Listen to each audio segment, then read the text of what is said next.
और इसमें क्या होता है, जो कैश डाउन पेमेंट, देखिए सपोज 50,000 की मशीन है, इमेजिनरी अमाउंट है, 10,000 रुपये इमीडिएट दे दिए और 40,000 रुपये उधार हो गए, तो 40,000 को हमने बोला हम 10-10 हज़ार करके कितनी बार देंगे, 4 बार देंगे।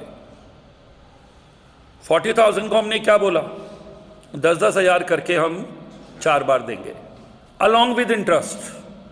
तो हम पहले 10,000 देंगे इमीडिएट पेमेंट ऑन डिलीवरी, और फिर हम क्या करेंगे, 10,000 प्लस 4,000 इंटरेस्ट। ये 4,000 इंटरेस्ट कैसे आया, 40,000 का 10% ये देंगे। फिर अगली बार 30,000 बचेगा, उसका कितना देंगे, 10% इंटरेस्ट मान लो 3,000। फिर 20 बचेगा, उसका 10% देंगे। ऐसे अब जर्नल एंट्रीज करेंगे। तो हमने मशीन खरीदी, लेकिन किस्तों में खरीदी। अब सुन लो, किस्तों में भी 2 मेथड है। एक मेथड को बोलते हैं हायर परचेज, एक मेथड को क्या बोलते हैं, और एक मेथड को बोलते हैं इंस्टॉलमेंट पेमेंट सिस्टम। आप कहेंगे दोनों ही इंस्टॉलमेंट है, फर्क क्या है? फर्क है हायर परचेज में क्या वर्ड जुड़ा हुआ है, हायर। और हायर का मतलब है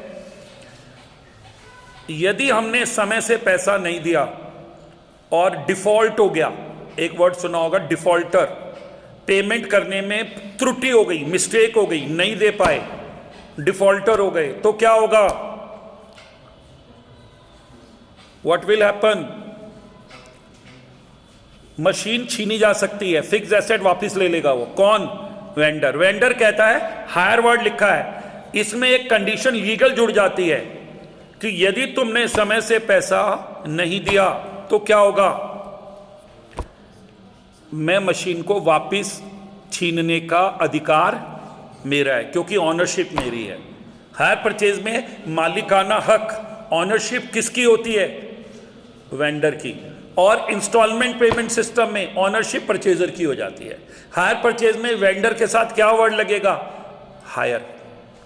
हायर परचेज, हायर सेल्स, क्या वर्ड जुड़ा हुआ है, हायर। आप फिर समझ लीजिए अंतर क्या है। यदि मैंने किस्तों में सामान बेचा तो आप ये कहेंगे सर जरा ये बता दो कि किस्तों में सामान बेचा तो कंडीशन क्या है, इंस्टॉलमेंट की है या हायर परचेज की है? देखने में दोनों इंस्टॉलमेंट है, लेकिन जो लीगल कॉन्ट्रैक्ट होता है वो मैटर करता है। समझ आ रहा है? तो लीगल कॉन्ट्रैक्ट में लिखा हुआ है कि जो मशीन है या मोटर कार है, ये बिजनेसमैन को दी जाती है हायर परचेज के शर्तों के अंतर्गत, under the terms of hire purchase. तो जब ये मोटर कार हायर परचेज की शर्तों के अंतर्गत बिजनेसमैन को दी जाएगी, तो समझ लो बिजनेसमैन के ऊपर खतरा रहेगा। उसको क्या डर रहेगा, अबे यार ये भगवान मेरी कैश रहे मेरे पास ताकि मेरी मशीन वापस छीनी ना जाए। हायर परचेज में रीपोजेस का राइट होता है, किसको, वेंडर को। और वेंडर का नाम बदलकर हो जाता है हायर वेंडर, हायर वेंडर। और परचेजर का नाम हो जाता है हायर परचेजर। और डिफॉल्ट होने पर क्या होगा, सामान वापस छिन जाएगा। और ऑनरशिप किसकी रहेगी, वेंडर की, जब तक कि सारी इंस्टॉलमेंट का भुगतान, जब सारी भुगतान हो जाएगा तो वेंडर की ऑनरशिप लीगली खत्म हो जाएगी। वेंडर उसको लिख के दे देगा क्योंकि मेरी सारी पेमेंट आ गई है तो मैंने तुझसे अब कुछ नहीं लेना, सो मैं अपना मालिकाना हक भी तुझे दे रहा हूं। ये हायर परचेज है। और इंस्टॉलमेंट में क्या होगा, यदि हमने इंस्टॉलमेंट पेमेंट के अंतर्गत कॉन्ट्रैक्ट किया है, अब याद करो लॉ पढ़ा होगा आपने, कॉन्ट्रैक्ट एक्ट, अब पढ़ना है, अच्छा अब है कॉन्ट्रैक्ट एक्ट। एक कॉन्ट्रैक्ट होता है लीगल कॉन्ट्रैक्ट। जैसे मैं कॉलेज में जॉब कर रहा हूं तो मेरा एक लीगल कॉन्ट्रैक्ट है, आप यहां के स्टूडेंट हो तो आपका और कॉलेज का एक कॉन्ट्रैक्ट है कि कॉलेज आपके फॉर्म भरवाएगा, आपके एग्जाम लेगा, आपको डिग्री देगा, यूनिवर्सिटी से दिलवाएगा, और समय समय पे आपको सूचना देगा कि अब एग्जाम हो रहे हैं, अब फॉर्म भरे जा रहे हैं, जो हम करते रहते हैं, आपने देखा होगा क्या करते रहते हैं हम कॉलेज के बिहाफ पे, आपको क्या करते हैं, सचेत करते रहते हैं। अब क्लासेस शुरू हो गई, आपको कल ही मिल गया होगा टाइम टेबल, और पहले इन्फॉर्म कर दिया था कि 17 से शुरू होंगी। तो ये किसके बिहाफ को मैं रिप्रेजेंट कर रहा हूं, कॉलेज को। तो ये हम आपका कॉलेज से कॉन्ट्रैक्ट है, मेरा एक एम्प्लॉयमेंट का कॉन्ट्रैक्ट है कि मुझे कॉलेज हर महीने क्या देगा, सैलरी देगा। इसको बोलते हैं कॉन्ट्रैक्ट। और ये मैंने किताब खरीदी, ये एक कॉन्ट्रैक्ट है। मोबाइल खरीदा, ये एक कॉन्ट्रैक्ट है। कॉन्ट्रैक्ट पढ़ोगे अभी आप, अभी सर आएंगे तो यही पढ़ाएंगे। समझ आ रहा है?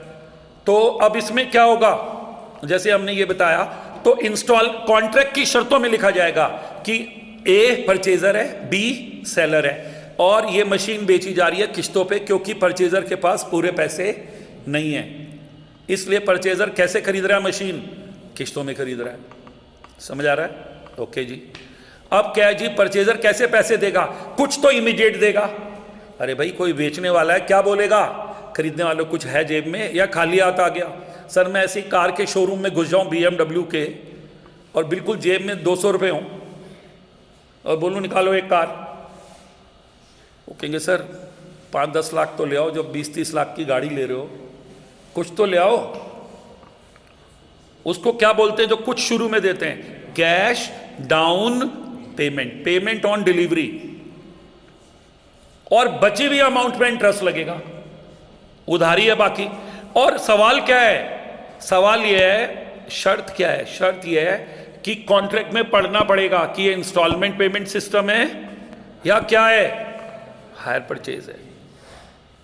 यदि कॉन्ट्रैक्ट में लिखा ये हायर परचेज है, हायर वर्ड छपा है कि जो कॉन्ट्रैक्ट की शर्तें हैं हायर परचेज एग्रीमेंट के अंतर्गत होंगी, तो समझ लो हायर परचेज है। हायर परचेज की लीगल पहचान क्या है, कॉन्ट्रैक्ट तो है ही, ऑनरशिप किसकी रहती है, वेंडर की, जब तक कि आखिरी इंस्टॉलमेंट का भुगतान ना हो जाए। ये हायर परचेज है।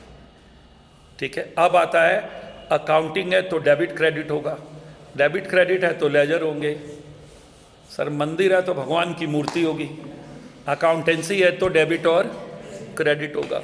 किचन है तो कुछ खाना या पतीले या कुछ तो होगा दोस्त, आटा दाल चावल, वरना किचन ही कैसी है। कॉलेज है तो टीचर भी होगा, स्टूडेंट भी होंगे, वरना कॉलेज कैसा है। हर चीज का रोल है ना। तो अकाउंटेंसी की बुनियाद क्या है, डेबिट एंड क्रेडिट। मतलब अब मशीन बेची, मशीन खरीदी, तो वेंडर की बुक्स में क्या एंट्री होगी, मशीन परचेजर की, machine account debit to hire vendor. फिर हायर वेंडर को कुछ पैसा दिया, अभी लिखा रहा हूं, हायर वेंडर को कुछ पैसा दिया, hire vendor debit to bank. Down payment, जैसे 50,000 की मशीन है, 10 दे दिए, भाई बाकी कैसे देना है जी, बाकी 10-10 हज़ार की कितनी इंस्टॉलमेंट में, 4, या 20-20 हज़ार की 2। तो बाकी इंस्टॉलमेंट में क्या लगेगा, इंटरेस्ट लगेगा। बाकी इंस्टॉलमेंट में क्या लगेगा, इंटरेस्ट लगेगा। इंटरेस्ट टू हायर वेंडर 4,000, फिर हायर वेंडर टू बैंक। अब एक और चीज आती है, आप मुझे बताओ ऑनर कौन है, वेंडर। अभी तो ऑनर वेंडर है ना, 4 किस्तें हैं, लेकिन एक अकाउंटेंसी में एक लीगल प्रिंसिपल है सब्सटेंस ओवर फॉर्म। मतलब मालिक भले ही वेंडर हो, मगर डेप लगाने का अधिकार परचेजर को है। क्योंकि परचेजर क्या बोल रहा है, सर देखो मैं आपको रियली बताता हूँ, आपने देखा पड़ोस में किसी ने गाड़ी ली, उसने गाड़ी किस्तों में ली होती है, HDFC से फाइनेंस होती है, गाड़ी का मालिक HDFC होता है, लेकिन आपको देखने में क्या लग रहा है, पड़ोसी ने कार ली है, अब उसकी कार उसी पे रहती है, वो किस्तें भी चुका देता है और कार का मालिक भी रहता है, आपको पता ही नहीं चलता। तो आप पहले दिन से क्या मान के चल रहे हो पड़ोसी को देख के कि कार का मालिक यही है, जबकि उस कार के कागजों में लिखा होता है फाइनेंस्ड बाय HDFC और RTO के कागज में लिखा होता है HDFC। जब सारा कर्जा चुका देते हैं, दोबारा से RTO कागज जाते हैं, लीन हट जाता है। समझ रहे हैं आप? मतलब लोगों को क्या लगता है, गाड़ी का मालिक, मशीन का मालिक जो खरीदने वाला है।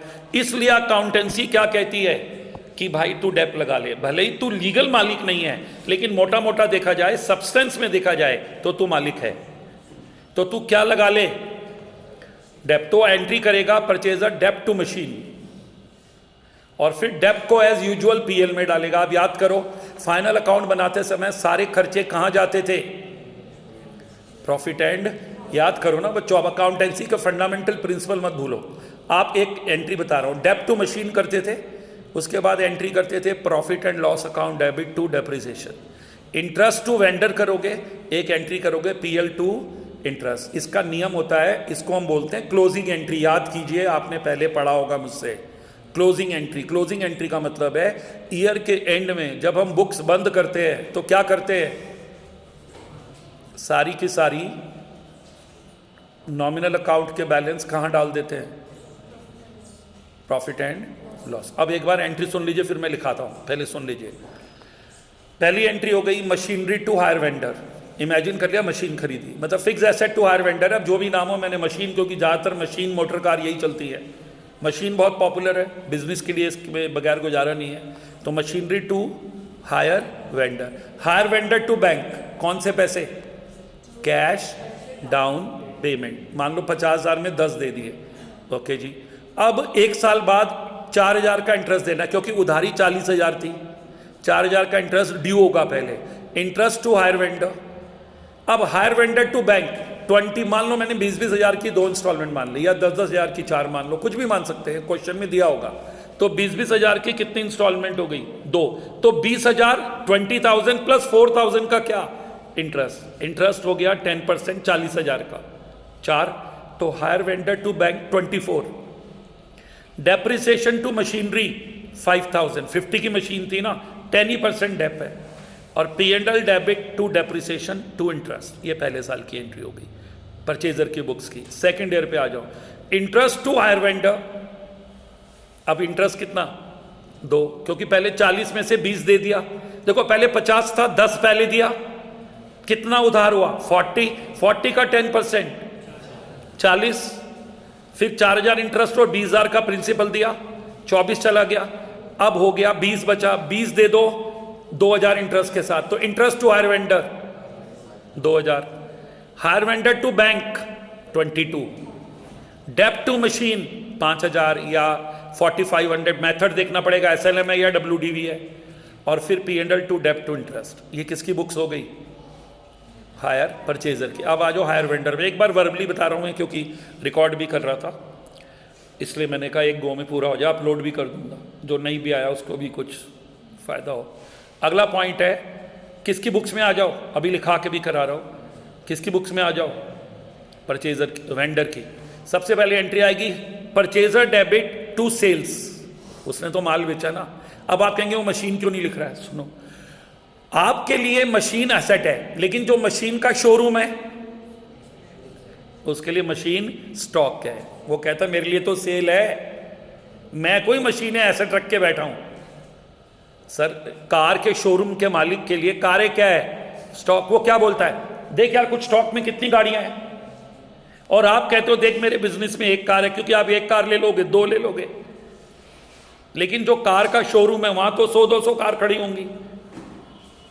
समझ आ रहा है। तो वो एंट्री करेगा purchaser debit to hire sales. फिर ले लेगा bank account debit to purchaser down payment. Hire sales में लिखेगा 50।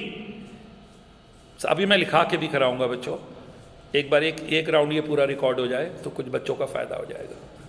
Higher purchaser debit to hire sales 50,000, bank account debit to hire purchaser 10,000, 10 होगा ना। अब इंटरेस्ट इसको मिलेगा 1 साल बाद। इसके लिए इंटरेस्ट खर्चा है या इनकम है, वेंडर के लिए इनकम है, तो क्रेडिट होगा टू इंटरेस्ट। और किससे लेना है, परचेजर से। हायर परचेजर टू इंटरेस्ट कितने हजार, 4। Bank to hire purchaser 24। और फिर डेप नहीं लगाएगा ये, क्यों, स्टॉक पे डेप नहीं लगता, ठीक है। सेल्स को ट्रेडिंग में डाल देगा या P&L में, और इंटरेस्ट को भी PL के क्रेडिट में। अब आ जाओ second year. Hire purchaser to interest कितने हजार, 2। बैंक टू परचेजर 22, और इंटरेस्ट टू P&L 2। ये किसकी बुक्स हो गई, वेंडर की। अब इसको लिख के करते हैं बच्चों। समझ आ गया चैप्टर का बेसिक क्या है। और इसमें आगे सुन लेना, अभी 2-4 क्वेश्चन के बाद आएगा डिफॉल्ट। डिफॉल्ट का मतलब है परचेजर कोई एक इंस्टॉलमेंट नहीं दे पाया तो क्या होगा, जो वेंडर है वो कहेगा भाई सॉरी मशीन वापस कर दे। आपने ये भी सुना होगा यार वो बैंक वाले गाड़ी उठा के ले गए, सुना है ना, वो यही होता है, रीपोजेशन। यदि किस्तें टाइम से नहीं दी, वो भी पढ़ेंगे। और इसमें आता है कैलकुलेशन टेबल में इंटरेस्ट कितना, प्रिंसिपल कितना, ये कहानी और है, क्योंकि सर अर्थमेटिक तो अकाउंटेंसी के साथ साथ चलनी है।